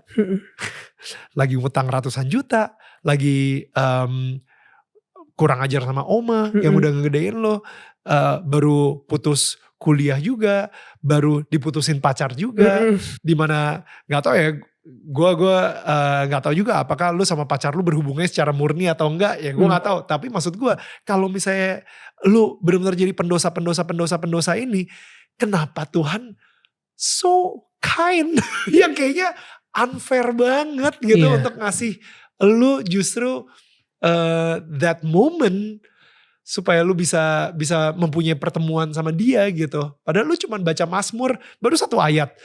Iya benar sih. Ya kan, gue tahu ada orang yang udah baca Alkitab bertahun-tahun tapi gak punya tuh encounter seperti ini. Iya ya, kalau diingat-ingat lagi itu blessing ya sebenarnya. It's a huge blessing, Vin. Gak semua orang bisa merasakan itu ya. Iya, dapat baptisan Roh Kudus langsung gitu. Dimana kayak banyak yang lebih layak sih, teman-temanku yang lebih baik hidupnya juga kayak itu lebih layak gitu loh. Cuma nggak tahu ya, mungkin mereka udah ngerasain juga atau nggak tahu. Ya. Ya benar sih. But what happened? Kayak what happened setelah di kamar mandi tersebut? Oh ya, by the way, lu ciptain lagunya, judulnya apa? Setelah itu aku nyiptain lagu, setelah nangis baru ke shower tuh aku nyiptain lagu. Judulnya Pendosa. Ini gak pernah lu keluarin atau? Udah aku keluarin. Udah lu keluarin? Cuma aku kayak sembunyi-sembunyiin gitu. Wait, berarti sebenarnya kalau misalnya gue cek di Spotify itu udah ada? Ada, Pendosa. Oke, tapi disembunyi-sembunyiin. Ya udah. Maksudnya aku kurang promosi lah. Iya. Gak dipromosiin segimana gitu. Gak promosi. Tapi si Pendosa ini sebenarnya ada, kalau misalnya pengen lihat gitu. Di YouTube ada gak? Ada. Oh, oke. Waktu di X Factor aku udah bilang sama ke labelku, ini gak bisa, ini nazarku udah. Harus aku harus mau ngeluarin ini dulu. Ngeluarin itu. Oke. Wow. Alright. Ya berarti bisa kita cek ya di bisa, YouTube ya. Bisa. Ada itu Pendosa. Alright. Jadi aku masih ingat soalnya dulu waktu abis dari Bandung aku sempat pulang Malang, aku ngomong, aku tuh doa ke Tuhan, aku pengen tuh lagu dunia dulu baru nanti ke Tuhan. Tuh, gimana Tuhan enaknya? Ya gitu, aku doa gitu. Gimana Tuhan enaknya gitu. Gak dijawab, berapa lama aku pulang Malang, aku cuma ngomong, kasih itu ke Tuhan dulu. Baru nanti semuanya. Terus aku, itu kayak jawaban doa aku, padahal gak nanya apa-apa ke dia. Wow, that's good. Jadi emang benar-benar fondasinya dulu Tuhan, baru nanti yang dibangun di atasnya itu ya yang duniawi aja gitu. Gitu ya, mungkin itu jawabannya gitu loh. Ya. Aku merasa itu jawabannya. Wow. Ya, makanya waktu keluar X Factor aku langsung aku mau laguku ini dulu dong. Wow. Karena aku udah nazarku gitu loh. Ya. So Vin, ketika lu ciptain lagu dan habis itu mandi gitu ya, di kamar mandi gitu ya, yang lama gitu 5 jam di kamar mandi. Akhirnya begitu keluar, what happened? What happened with your life? Aku mulai baca Alkitab ya. Oke. Dari awal. Aku gak tahu mulai dari mana, jadi aku baca dari awal. Kejadian 1. Tiap hari 5 pasal. Oke. Tiap hari, tiap malam. Ada yang baca waktu tuh udah ada males, ada gitu. Cuma aku tetap baca. Wow. Aku udah janji sama Tuhan, aku baca deh. Wow. Nggak langsung lurus. Cuma aku tahu ada beda waktu aku baca Alkitab. Ada hari-hari dimana waktu aku baca series tuh beda hariku. Terus sempat balik judi lagi berapa bulan. Berhenti berapa bulan nih. Itu udah amazing menurutku. Aku berhenti 1-2 bulan. Dari bulan ketiga aku balik judi lagi. Masih ada kayak gitu lagi. Of course. Ya. Berhenti lagi berapa bulan, balik judi lagi. Sampai aku pulang Malang itu. 6 bulan doang aku di Bandung. Untuk demi aku punya hidup yang lebih teratur. Karena aku kerja dan tinggal di rumah orang lain. Kerja apa? Kerja kayak di wedding organizer gitu. Oke. Di Bandung. Aku kenal sama orang yang punyanya itu. Jadi aku harus ngikut dia terus. Jadi aku bangun pagi sama mereka. Kerja di situ. Terus pulang juga sama mereka. Ya terus balik ke Malang. Miring-miring lagi. Lebih malang aku minta baptis akhirnya. Oke. Aku udah janjian waktu di Bandung tuh aku udah ngechat sama tante aku mau baptis dong. Bisa diaturin gak? Oke. Kenapa? Tiba-tiba pengen dibaptis? Awalnya aku gak. Baptis tuh gunanya apa? Ini baru pertama kali nih mau dibaptis nih? Enggak, 2 kali. Ini yang kedua kalinya? Kedua kali. Dulu SMP aku udah pernah dibaptis tapi karena dipaksa oma aku juga. Oke. Jadi kayak bukan dari hatiku gitu. Ya. Yang ini aku bawa dari hatiku. Wow. Mau baptis. Awalnya gak percaya baptis tapi karena aku disindir terus pentingnya baptis. Disindir sama siapa? Ada pendeta ngomong. Oke. Terus ada kadang lihat YouTube atau apa tuh ada yang ngomong itu lagi. Soal baptis. Jadi kayak ya udah, ya Tuhan, oke, fine, gitu loh. Kamu lebih tahu lah, udah. Aku tahu ini sindiranmu, udah. Tuhan itu kadang-kadang kalau ngomong sama kita itu ya suka lucu ya dari mana-mana gitu. Gue pas lagi mau cabut dari Indonesian Idol tuh sampai billboard aja gitu tiba muncul gitu. Yang realistis kok Tuhan tuh ngomongnya. Ya lewat dari situ itu aja gak ngomong langsung muncul. Hey baptis. Enggak. Iya kan? Dari lagu misalnya. Kok kebetulan lagunya ngomongin soal letting go ya. Iya. You know? Mungkin karena saat itu lagu Frozen lagi terkenal juga gitu. Makanya let it go gitu. Iya. Dari situ akhirnya aku chat tanteku langsung mau baptis pulang. Wow. Ya boleh. Oke. Pulang Malang baptis. Udah. Terus sempat mau sama teman-temanku nih. Mau miring-miring lagi. Udah mulai hangout lagi. Balik lagi ke teman-teman. Miring-miring tuh maksudnya mulai judi lagi segala kayak gitu. Judinya masih udah menurun. Oke. Udah sangat menurun. Oke. Sempat aku judi lagi tuh aku menang kan. Yeah. Aku gak mau, uangnya pun aku gak mau terima mainin aja. Oh wow. Sempat itu. Oke. Cuma karena aku kumpulin terus sama teman-temanku. Ya. Balik lagi dong ke Daniel pasti terus-terusan. Sama Tuhannya waktu-waktunya aku kurangin. Jadi aku pasti balik lagi. Ya. Tapi gak separah yang dulu udah. Lebih tahan-tahan. Ya tapi tiap ngelakuin kesalahan tuh aku mau aneh-aneh tuh aku deg-degan. Gimana? Deg-degan. Jadi ini setelah dibaptis? Setelah dibaptis. Pas lagi dibaptis tuh ada momen apa gak? Enggak. Cuman jelup aja blok, gini aja. Iya gini aja nih gitu. Gitu aja. Oke. Tapi setelah itu aku ngerasain tiap aku mau kesana kesini yang dulunya sebenarnya itu biasa aja buat aku. Sekarang kok deg gitu ya. Oh iya. Aku takut. Aku bilang temanku kenapa aku takut ya. Padahal ngelakuin hal yang sama. Lakuin hal yang sama kayak dulu. Aku takut sekarang. Oh wow. Takut. Yang beneran takut gitu loh. Ya. Kok cupu banget aku nih. Kenapa sih cupu banget. Perasaan dulu nih hal biasa buat aku gitu loh. Itu aku deg-degan. Oh wow. Berapa bulan tuh aku di Malang ya Kak Daniel. Di Malang pokoknya kumpul temen tuh mulai gak jelas lagi aku sebenarnya. Mulai gak jelas lagi. Waktu sendiriku juga sedikit. Sedangkan waktu di Bandung tuh aku banyak waktu sendiri banget. Jadi pentingnya sendiri itu menurutku tuh sangat penting. Terus aku judinya waktu itu udah gak main di kayak di link-link itu. Aku mainnya di aplikasi ada poker. Lebih ke poker aja. Poker aja. Aku milih buat mau ke Jakarta lagi. Aku gak tahu dapat uang dari mana. Jujur mau ke Jakarta tuh mau pakai uang apa aku gak tahu. Tapi daripada di sini aku kayak benalu, aku bilang. Ya. Aku super kayak benalu waktu aku balik Malang. Itu aku masih gak rukun loh Kak Daniel sama om aku. Sangat tidak rukun. Aku tinggal di rumah tanteku terus. Gak mau balik untuk tinggal sama mama. Mama. Walaupun sudah dibaptis, walaupun sudah baca ayat tiap hari, 5 ayat tiap hari, walaupun kayak kalau misalnya mau ngelakuin yang nakal-nakal, hatinya deg-degan banget, jantungnya deg-degan banget, tapi tetap aja hubungan masih belum terrekonsiliasi. Enggak. Oke. Terus Ya gak rukun sama om aku, terus akhirnya aku pengen cabut ke Jakarta. Aku merasa aku kayak benalu di sini. Bener-bener kayak benalu. Kayak nggak ada gunanya, cuman ngisep keuntungan dari orang lain aja gitu. Makan gratis, semuanya ada sih di sini. Nyaman hidupku, cuma mau jadi apa aku? Aku mikir gitu terus. Udah aku ke Jakarta aja biar susah. Biar susah. Akhirnya ke Jakarta pakai duit siapa? Ke Jakarta, aku sempet kayak ada bikin bisnis. Jadi ada di aplikasi kayak poker gitu kan. Aku ngapain ya main terus poker ini? Kalau aku bisa jadi hostnya. Yang bisa ngasilin uangnya itu. Aku merasa gitu. Aku mending jadi bandarnya aja lah. Aku yang ngitungin aplikasi udah bisa ngitungin pinter, canggih aplikasinya gitu loh. Aku bikin itu. Aku merasa aku bisa hidup pakai ini. Bisa?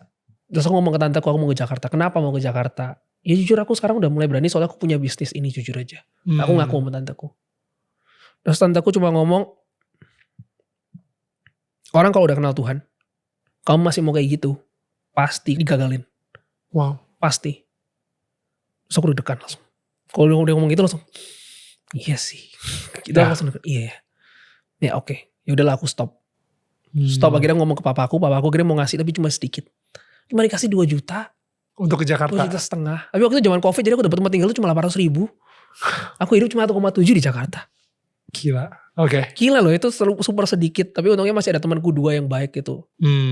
Yang kadang bantuin aku. Terus ke Jakarta gak lama. Ini keren ini. Banyak yang ditangkap di Malang yang judi-judi. Banyak yang ditangkap di Malang. Di Malang? Yang orang yang judi-judi. Tangkap polisi. Teman-temannya Alvin ada? Teman-temanku yang main-main ditangkap. Yang tadinya tuh satu circle sama Alvin kan saat itu kan di Malang kan? Gak circle banget tapi sama-sama main judi. Poker itu. Terus dia bocorin tentang masalah hal poker aplikasi ini. Polisi tuh gak tahu masalah hal poker aplikasi ini. Dia ngerti yang di link-link itu. Dia membuka itu dia tahu polisi. Tapi akhirnya karena ada yang cepu. Akhirnya semua yang main ini WA-nya itu diliatin semua. Ditangkap. Wow. Oh wow. Ditangkap. Dicariin nama aku siapa, Alvin Judi mana? Jakarta, jadi aku gak bisa ketangkep. Wah, man. Aku sama sekali gak ketangkep.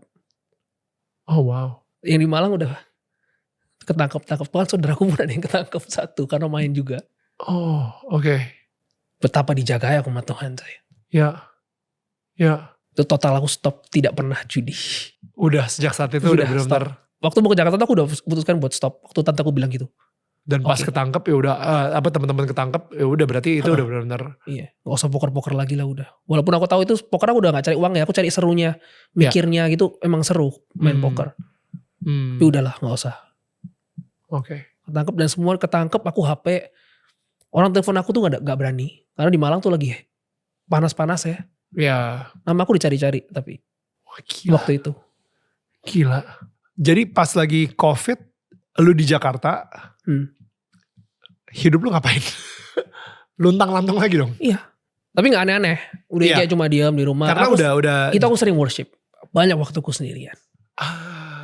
Aku sering sendirian. Gak ada kerjaan juga kan saat itu? Gak ada. Pengangguran? Kerjanya cuma worship aja? Oh wow. Pernah bantuin temanku jualan apa dapat uang dikit. Ya lumayan lah gitu. Iya. Oke, jadi worship itu berarti nyanyiin lagu-lagu gereja gitu? Kadang enggak. Ya kadang ngomong apa aja aku mau ngomong sama Tuhan. Oh oke. Kadang ada habis lagunya, misalnya aku nyanyi 1 lagu selesai dulu aku ngomong apa aja yang aku mau ngomong. Oke. Oh jadi lu ucapin apa yang lu pengen ngomong aja gitu? Tapi pakai nada aja. Oh wow. Itu yang aku paling sering. Dan itu aku ngerasa aku paling dekat sama Tuhan di situ sih. Iya, karena ya udah nggak ke distract lagi sama judi karena lu emang udah benar-benar nggak ada keinginan lagi untuk judi. Dan habis itu lu juga nggak ada kerjaan di rumah. Well, actually satu dunia nggak ada kerjaan saat itu. Iya. Benar-benar di rumah aja dan lu benar-benar kayak cuman worship aja dan itu mempunyai lu ngebangun keintiman itu sama Tuhan lagi gitu ya. Tiap malam. Masih ada minum ya. Aku banyak suka minum. Kok udah ikut Tuhan kok masih miring-miring lagi ya. Aku rada malu sama Tuhan. Tapi kayak dipanggil lagi gitu loh. Ya karena kita ngerasain cinta kasihnya dia. Kita ngerasain kalau bahasa Inggrisnya mercy gitu. Dimana dia memaafkan, dia maha pemaaf, dia yang dulu kayaknya kerjanya cuma menghukum, apalagi lu ya mempunyai masa kecil yang dihukum terus sama ayah lu gitu. Jadi kayaknya Tuhan itu image-nya menghukum terus. Tapi ketika lu benar-benar mengenal Tuhan yang penuh dengan kasih, penuh dengan cinta, kayaknya Tuhan yang menghukum itu makin lama makin kecil, tapi Tuhan yang memaaf dan mencintai itu makin besar gitu di hidup kita. Ya, but that's amazing. Okay. Setelah lu worship, and then what happened? Habis itu aku balik Malang lagi kok di Jakarta itu. Itu aku udah hidupnya udah kayak ya gitu-gitu doang. Di Jakarta? Gitu-gitu doang. Terus balik Malang lagi. Oke. Sempat balik Malang lagi. 2021 dong ya? 2021. Oke. 2021 terus seperti biasa di Malang ada aku lihat teman-temanku beberapa kerja, aku pun masih kayak nganggur. Cuma ikut nongkrong-nongkrongnya aja, ngopi-ngopinya aja. Mulai gak jelas, terus aku akhirnya khawatir. Nih, banyak kekhawatiran tuh hidupku. Aduh Tuhan, aku mau jadi apa sih, hidupku gak jelas. Semua itu punya skill gitu loh setiap orang. Kayak pinter, pengetahuan. Aku kayak kurang tahu apa-apa. Bisa cuma nyanyi doang kamar mandi. Aku mikirnya gitu. Ya. Gini, aku khawatir terus. Sampai sering sosmed tuh sampai pagi. Sampai subuh, aduh. Sosmed lagi. Mulai malas worship. Karena akhirnya pelarian lagi sih. Makanya gue juga percaya kalau misalnya sosmed itu adalah sebuah distraction juga gitu. Pelariannya akhirnya ke sosmed sampai pagi. Sampai pagi. Nonton Tonight Show gitu. Nonton ini. Sampai ada hari dimana aku enek sama sosmed. Capek lah. Ini aku mau tidurnya susah. Karena kepikiran terus. Karena mungkin kurang kerjaan ya. Jadi kayak tidurnya pun juga susah. Ya. Carilah YouTube. Khotbah Kristen bagus. Itu doang tulisanku. Khotbah Kristen bagus. Oke. Udah kata kunci itu. Khotbah Kristen bagus. Oke. Mencet lah paling atas. Oke. Orang yang khawatir tuh sama sekali tidak kayak percaya Tuhan. Khawatir sama hidup. Langsung kesindir aku. Dari awal tuh kata poin pertama tuh aku udah kesindir. Dia ngomong gitu terus. Gini baca Amsal ini. Orang yang begitulah orang khawatir yang benar di depan orang fasik gitu loh. Seperti sumber air yang keruh dan air mata yang kotor gitu. Seperti air mata yang keruh dan sumber yang kotor. Begitulah orang benar yang khawatir di depan orang fasik. Itu ayatnya. Aku langsung kesindir. Iya ya. Aku nih ngomong selama ini aku percaya Tuhan. Aku udah terima Tuhan, udah tobat. Tapi aku banyak khawatirnya. Jadi sebenarnya aku percaya gak? Gak percaya. Sama dengan aku gak percaya kalau aku khawatir. Ya. Terus di situ aku doa lagi. Doa sama Tuhan. Tuhan jujur aku khawatir. Jujur aja aku khawatir. Gimana caranya buat aku gak khawatir? Ajarin aku supaya aku lebih ngandalin kamu lebih lagi. Gak cuma pakai pikiranku semua dan lain-lain. Gak lama tahun X Factor. Ada di DM aku. X Factor. Wow. Oke. Di DM jadi tiba-tiba X Factor nge-DM Alvin mau ikutan X Factor gak? Gitu. Oke. Terus aku kayak, kok nyanyi lagi? Ikut lagi kayak ginian gak ya? Ikutlah. Daripada gak jelas hidupnya. Ikut. Gak jelas hidupku Kak Daniel. Ya. Gak jelas. Super gak jelas. Banyak kejadian-kejadian kecil sebenarnya waktu aku habis khawatir doa itu. Kejadian kecil yang wow. Contohnya adalah sempet kayak aku dikasih mobil kan udah kayak rada rusak gitu. Innova lama. Ya kan. Tiba-tiba mogok. Waktu aku pergi sama temanku tuh mogok di kafenya. Tapi kalau dulu sebelum aku doa yang khawatir aku marah. Ini mobil gini. Aku udah pasti marah, emosi sama papaku juga, kenapa sih gak pelit amat orang tua gini. Tapi hari itu aku kayak tenang, yaudah gak apa buat aku belajar. Gak tahu kenapa aku lagi tenang itu hari itu. Akhirnya aku tinggalin, besok pagi orangnya datang buat benerin mobil itu. Terus akhirnya bener, aku bayar lagi pakai uangku. Sedangkan uangku gak nambah-nambah, pasti ada kadang-kadang kepikiran kan. Tapi hari itu aku santai banget. Gak mikirin apa-apa, oke gak apa buat aku belajar. Terus balik-balik, sempet kayak cek saldo gitu kan. Nambah, ada yang transfer aku. Wow. Transfer dari mana? Transfer dari temanku karena dia tuh sempet nyuruh aku nyanyi di tunangannya dia. Oh. Tapi dia transfer cuma setengah dulu. Ya. Terus aku tanya thank you ya, aku bilang thank you. Dia gak tahu apa-apa. What? Introvert ceweknya dia. Come on. Oke. Wow. Thank you apa gitu loh. Dia gak tahu apa-apa. Oke. Itu waktu aku benar-benar gak khawatir. Beda waktu sama khawatir terus. Itu waktu aku udah lepas tanpa khawatir tuh selalu ada, kayak Tuhan selalu kasih tunjuk. Ya. Kayak gitu. Salah satunya. Damai ya, lagi suasana damai gitu. Ya. Oke. Selalu cuy. Aku dari situ langsung ngomong, aku gak akan khawatir lagi. Susah bro. Susah. Ada momen lagi khawatir lagi. Pasti. Wow. Terus X Factor juga. Salah Oke. satunya. Oke. Waktu X Factor ketika lu ngomong lu bosen hidup, itu kenapa lu bisa ngomong hal seperti itu, men? Awalnya kan audisi lewat Zoom dulu. Kenapa ikut X Factor? Aku ngomong aja ya karena aku bosen sama hidupku. Sebenarnya bosen sama rutinitas hidupku. Ya karena emang gak jelas banget. Ya karena itu. Iya, bukan bosen pengen mati kan. Bukan. Sebenarnya bener bosen karena hidup lu emang gak jelas dan gak ada tujuan aja. Iya. Lu ngerasa Gak berguna ya. Iya useless ya bener. Kayak benalu tadi itu gitu. Akhirnya? Ikut X Factor itulah. Aku udah gak peduli mau lolos atau enggak. Yang penting aku cuma merasa ini bakat tuh dari Tuhan loh. Masa iya aku sembunyiin terus. Itu sama kayak cerita yang orang bakat itu. Dikasih 1 talenta, 2 talenta. Ini aku kayak kubur terus. Kubur terus karena kemaluanku terus. Karena malu terus. Aku sembunyi di balik itu terus. Kalau nggak ada ini aku harus beraniin diri. Ya. Akhirnya ikut itu. X Factor. Dan menang. Awalnya nggak mau menang. Aku udah ngomong Tuhan nggak mau menang. Kenapa? Aku mau 7 atau 8 besar aja lah. Gitu loh. Aku udah baca Phrase of the Day doang itu. Tiap pagi. Sebab rencana aku bukanlah rencanamu. Itu besok pagi ya. Aku dibilang gitu. Ya. Oh ya udah terserah kamu kalau gitu. Oke. Jadi dia juara 1. 5 besar aku udah feeling aku juara 1.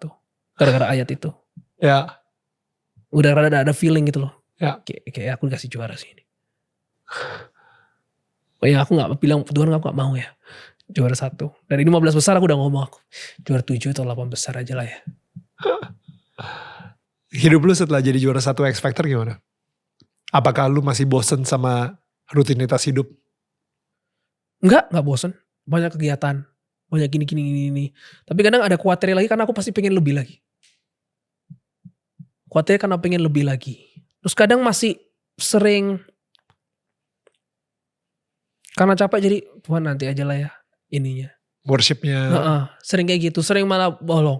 Aku malah kangen waktu dulu masa-masa waktu aku di Jakarta. Aku bener-bener ngasih sepenuhnya ke Tuhan. Soalnya aku beberapa waktu itu kerasa dekat banget. Sekarang aku kerasa masih kayak kurang. Makanya kadang kerasa gak pantas gitu kalau ngomongin. Iya. Apalagi karena lagi jauh. Kayak kerasa lagi jauh gitu sih. Iya.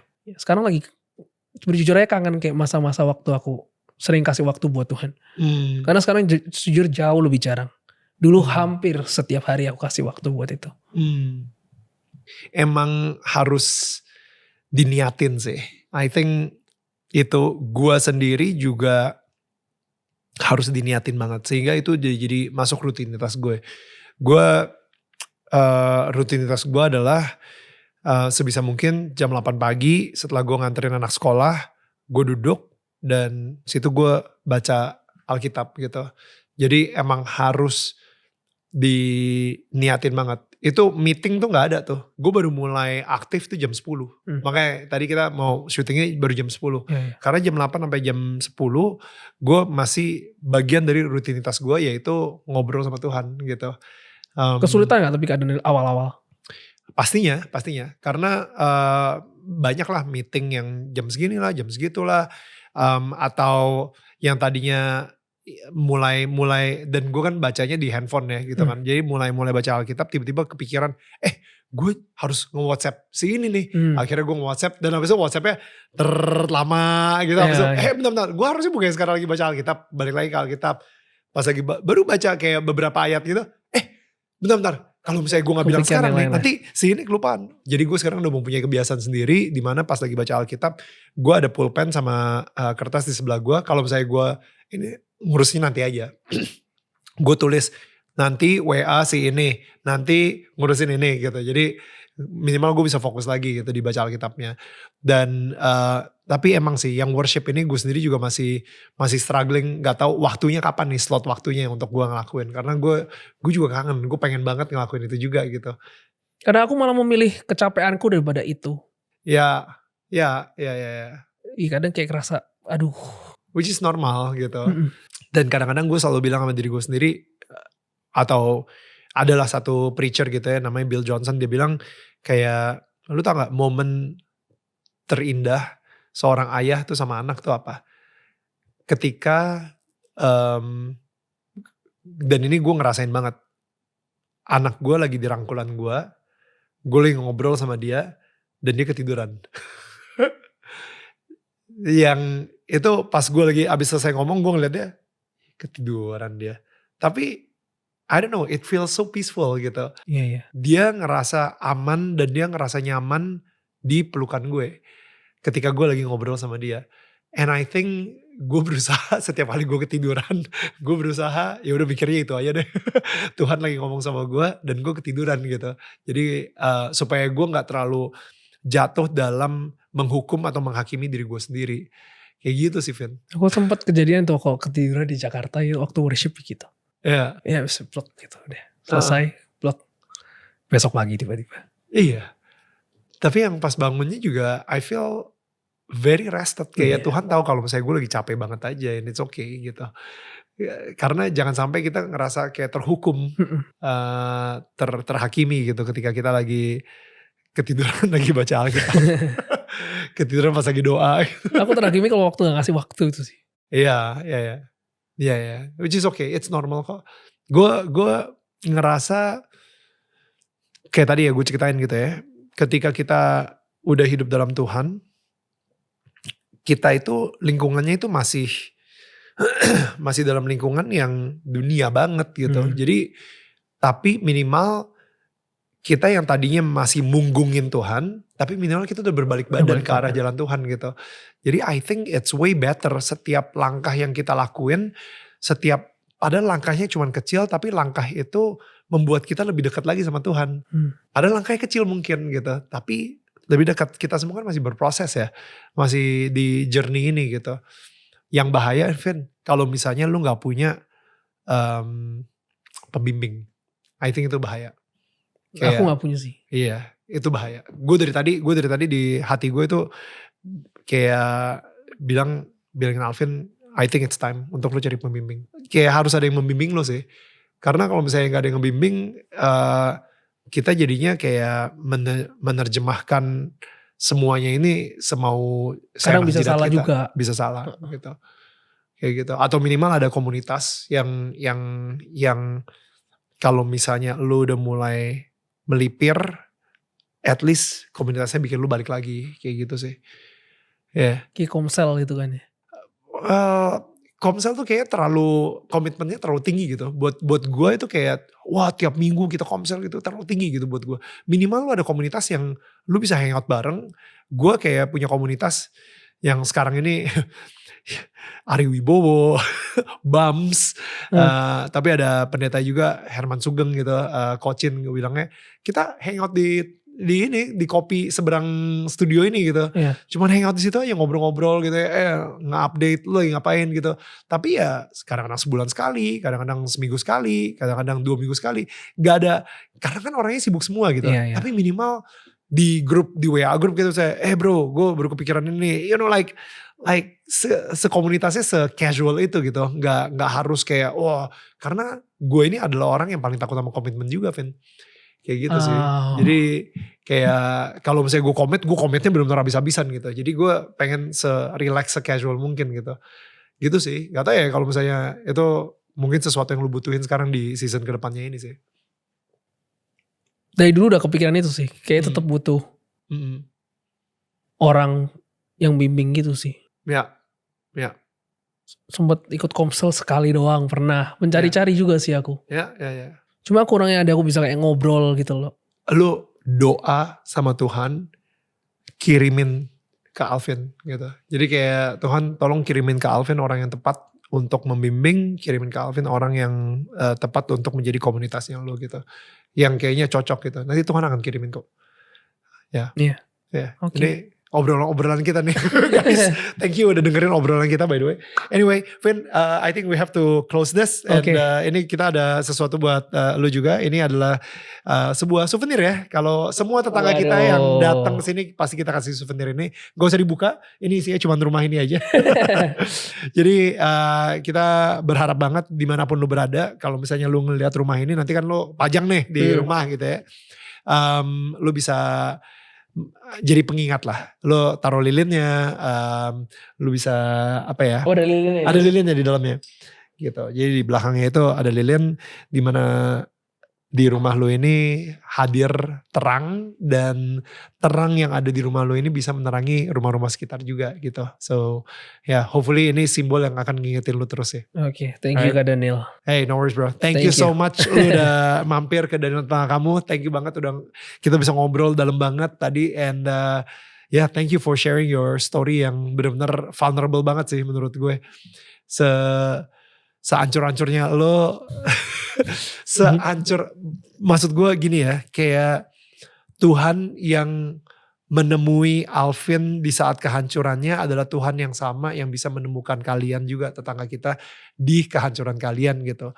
Dimana walaupun lu ngerasa nikmat dengan kehancuran lo, tapi Tuhan tetap aja ada di situ juga gitu. Walaupun lo ngerasa tidak layak, tapi Tuhan tetap bersedia untuk merubah hidup lo, mentransformasi hidup lo menjadi seperti seorang Alvin gitu. Jadi juaranya X Factor sekarang dia dan